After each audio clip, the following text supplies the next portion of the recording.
Sun travels வடமாகாணத்தில் சட்டப்பூர்வமான அனுமதியுடன் இயங்குகின்ற visa consultant and ticket agent. உங்கள் பெறுமதியான கடவுச்சீட்டுகள் ஆவணங்களுக்கு பாதுகாப்பான அனுமதி பெற்ற நிறுவனம் சன் டிராவல்ஸ்.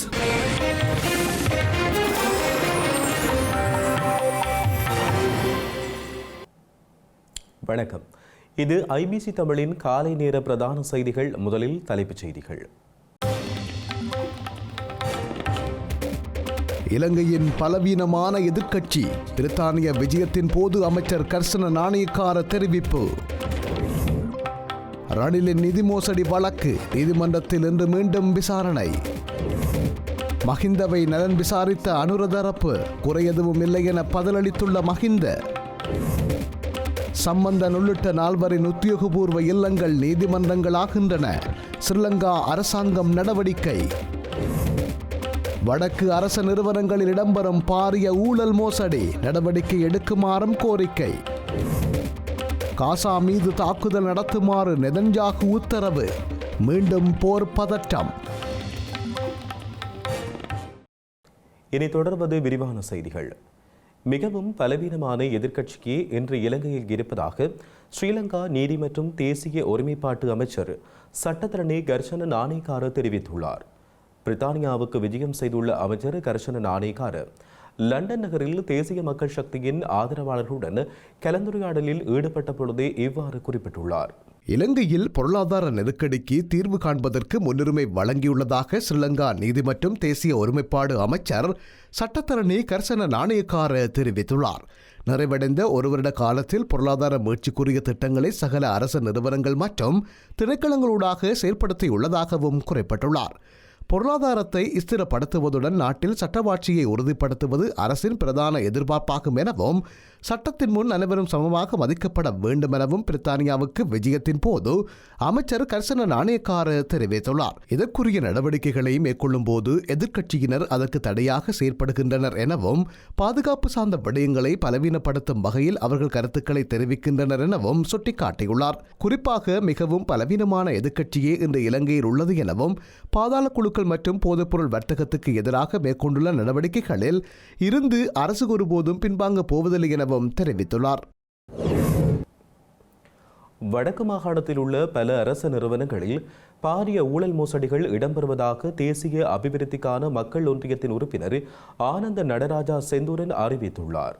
மோசடிகளில் ஈடுபடுகின்ற அரசு நிறுவனங்களுக்கு எதிராக தாம் இளஞ்ச ஊழல் ஆணைக்குழுவில் முறைப்பாடு செய்துள்ளதாகவும் தேசிய அபிவிருத்திக்கான மக்கள் ஒன்றிய உறுப்பினர் ஆனந்த நடராஜா செந்தூரன் சுட்டிக்காட்டியுள்ளார். ஊழலுக்கு எதிராக அவர் குரல் எழுப்ப முற்பட்ட போது ஒரு சில நபர்களால் அவர் தாக்கப்பட்டுள்ளதாகவும் தெரிவிக்கப்படுகின்றது. மேலும் வடமாகாணத்தில் இடம்பெறும் ஊழல் மோசடிகள் தொடர்பில் தற்போதைய அரசாங்கம் நடவடிக்கைகளை எடுக்க வேண்டும் எனவும் அவர் குறிப்பிட்டுள்ளார். ஸ்ரீலங்காவின் முன்னாள் ஜனாதிபதி மஹிந்த ராஜபக்ஷவுக்கும் தேசிய மக்கள் சக்தியின் களுத்துறை மாவட்ட நாடாளுமன்ற உறுப்பினர் சந்திம கெட்டியாராய்ச்சிக்கும் இடையில் சந்திப்பொன்று இடம்பெற்றுள்ளது. கடந்த சில நாட்களுக்கு முன்னர் பேருவளை மொரகுல்ல ஸ்ரீ புத்தசிறி மகாவிகாரையில் புதிதாக நிர்மாணிக்கப்பட்ட மண்டபம் ஒன்று திறக்கப்பட்ட நிகழ்வின் போதே இந்த சந்திப்பு இடம்பெற்றுள்ளது. மஹிந்த ராஜபக்ச நிகழ்வுக்கு வருகை தந்த போது அங்கு இருந்த நாடாளுமன்ற உறுப்பினர்களான ரோகித அபே குணவர்த்தன, பியல் நிசாந்த ஜெகத் விதான மற்றும் சந்திம கெட்டியாராய்ச்சி ஆகியோர் அவரை வரவேற்றுள்ளனர். சந்திம கெட்டியாராய்ச்சி மஹிந்த ராஜபக்சவிடம் எப்படி இருக்கின்றீர்கள் ஐயா, சுகமாக என்று வினாவியுள்ளார். அதற்கு மஹிந்த ராஜபக்ச குறை எதுவும் இல்லை என்று பதிலளித்துள்ளார். மேலும் ஐயா, நீங்கள் தங்காலையில் இருந்தா இந்த நிகழ்வுக்கு வந்தீர்கள் என்று சந்திம மீண்டும் கேட்க, ஆம், நான் தங்காலையில் இருந்துதான் இந்த விழாவுக்கு வந்தேன் என்று மஹிந்த பதிலளித்துள்ளார். இதற்கு மேலதிகமாக இருவருக்கும் இடையில் சிறிது நேரம் சுமூகமான உரையாடலும் இடம்பெற்றதாக கூறப்படுகின்றது.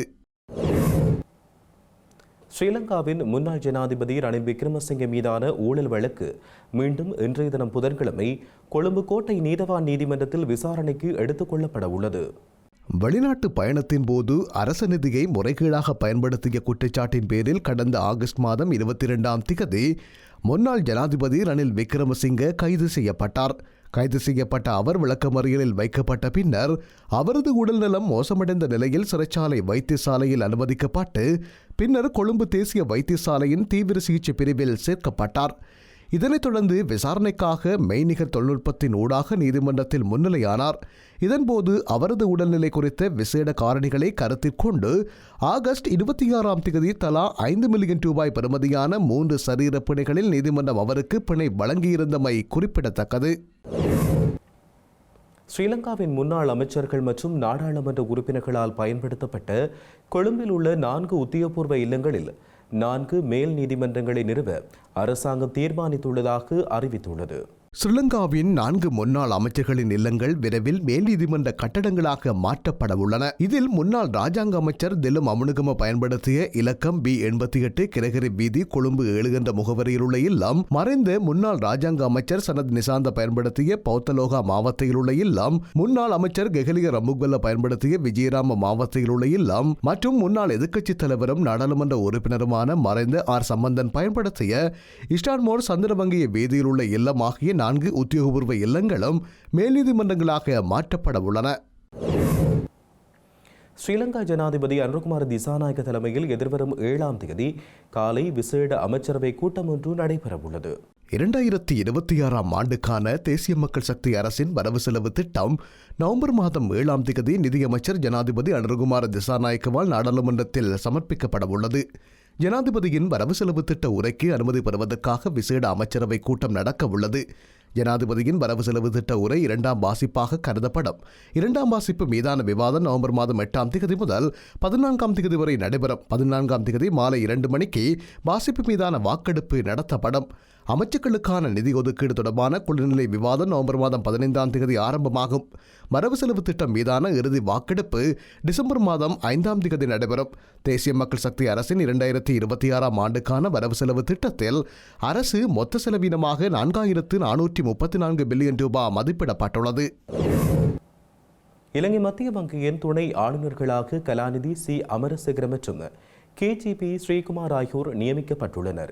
2023ஆம் ஆண்டின் 16ஆம் இலக்க இலங்கை மத்திய வங்கி சட்டத்தின் ஏற்பாடுகளுக்கு அமைவாகவே இந்த நியமனம் இடம்பெற்றுள்ளது. அதன்படி உதவி ஆளுநரான கலாநிதி சி அமரசேகர மற்றும் உதவி ஆளுநரான KGP ஸ்ரீகுமார ஆகியோர் முறையே இவ்வருடம் அக்டோபர் மாதம் 24ஆம் திகதி மற்றும் நவம்பர் மாதம் 3ஆம் திகதி முதல் நடைமுறைக்கு வரும் வகையில் மத்திய வங்கியின் துணை ஆளுநர்களாக நிதியமைச்சரும் ஜனாதிபதியுமான அனுரகுமார திசாநாயக்கவினால் நியமிக்கப்பட்டுள்ளனர். யாழ்ப்பாணத்தில் போதைப்பொருள் கைதுகள் நாளுக்கு நாள் அதிகரித்து வருகின்றன. இதன் பொழுது அதிகளவான இளைஞர்கள் கைதாகி வருகின்றனர். யாழ்ப்பாணம் காவல்துறை புலனாய்வு பிரிவினருக்கு கிடைத்த ரகசிய தகவலின் அடிப்படையில் யாழ்ப்பாணம் திருநெல்வேலி பகுதியில் உணவகம் ஒன்றில் கொள்ளையிட்ட சம்பவத்துடன் தொடர்புடைய சந்தேக நபர் கைது செய்யப்பட்ட போது ஐஸ் போதைப் பொருள் கண்டுபிடிக்கப்பட்டுள்ளது. ஐஸ் போதைப் பொருளுடன் தொடர்புடைய பிரதான சந்தேக நபருடன் தொடர்புடைய சந்தேக நபர் ஒருவர் உட்பட 24-27 வயதுகளுடைய இருவர் யாழ்ப்பாணம் காவல்துறை நிலைய போதைப்பொருள் தடுப்பு பிரிவினரால் ஜால்நகர் பகுதியில் இன்று கைது செய்யப்பட்டுள்ளனர். இவர்களிடமிருந்து 160 மில்லிகிராம் ஐஸ் போதைப் பொருள் கைப்பற்றப்பட்டுள்ளது. காசா பிராந்தியம் மீது உடனடியாக பலமான தாக்குதல்களை மேற்கொள்ளுமாறு இஸ்ரேலிய பிரதமர் பெஞ்சமின் நெதன்யாகு உத்தரவிட்டுள்ளார். இஸ்ரேல் ராணுவத்தினருக்கு அவர் இவ்வாறு உத்தரவு பிறப்பித்துள்ளார் என்பது குறிப்பிடத்தக்கது. அரசாங்க பாதுகாப்பு கலந்தாலோசனைகள் நிறைவடைந்ததனை தொடர்ந்து பிரதமர் இந்த உத்தரவினை பிறப்பித்துள்ளார். பிரதமர் நெதன்யாகுவின் அலுவலகம் வெளியிட்டுள்ள அறிக்கையில் இந்த விடயம் கூறப்பட்டுள்ளது. காசா சமாதான ஒப்பந்தத்தை கமாஸ் தெளிவாக மீறியுள்ளதாக குற்றம் சுமத்தியுள்ளது. கமாஸ் போராளிகளினால் இஸ்ரேலுக்கு அனுப்பப்பட்ட உடல் பாகங்கள் இன்னும் கணக்கில் இல்லாத 13 பணைய கைதிகள் எவருடையதும் அல்ல என குற்றம் சுமத்தப்பட்டுள்ளது. இஸ்ரேலிய படையினர் போர் நிறுத்த உடன்படிக்கையை மீறி செயற்பட்டு வருவதாக கமாஸ் போராளிகள் குற்றம் சுமத்தியுள்ளனர் என்பதுடன் தெற்கு காசாவில் மீட்கப்பட்ட ஒரு சிறை கைதியின் உடலை ஒப்படைக்கும் நடவடிக்கையை தற்காலிகமாக நிறுத்துவதாக அறிவித்துள்ளனர். இதேவேளை இஸ்ரேல் பாதுகாப்பு படைகள் கட்டுப்பாட்டில் காணப்படும் மஞ்சள் கோட்டிற்கு கிழக்கே உள்ள பகுதியில் கமாஸ் தாக்குதல் நடத்தியதாக ஒரு இஸ்ரேல் ராணுவ அதிகாரி தெரிவித்துள்ளார். செய்திகளின் நிறைவாக மீண்டும் தலைப்புச் செய்திகள். இலங்கையின் பலவீனமான எதிர்க்கட்சி பிரித்தானிய விஜயத்தின் போது அமைச்சர் கர்சன நாணயக்கார தெரிவிப்பு. ரணிலின் நிதி மோசடி வழக்கு நீதிமன்றத்தில் இன்று மீண்டும் விசாரணை. மஹிந்தவை நலன் விசாரித்த அனுர தரப்பு குறை எதுவும் இல்லை என பதிலளித்துள்ள மஹிந்த. சம்பந்தன் உள்ளிட்ட 4 உத்தியோகபூர்வ இல்லங்கள் நீதிமன்றங்களாகின்றன. ஸ்ரீலங்கா அரசாங்கம் நடவடிக்கை. வடக்கு அரச நிறுவனங்களில் இடம்பெறும் பாரிய ஊழல் மோசடி நடவடிக்கை எடுக்குமாறும் கோரிக்கை. காசா மீது தாக்குதல் நடத்துமாறு நெதன்யாகு உத்தரவு. மீண்டும் போர் பதட்டம். இத்துடன் ஐபிசி தமிழின் காலை நேர பிரதான செய்திகள் நிறைவடைகின்றன. உடனுக்குடன் செய்திகளை அறிந்து கொள்ள IBCTamil.com என்ற எமது இணையதளத்தினை பார்வையிடுங்கள். வணக்கம்.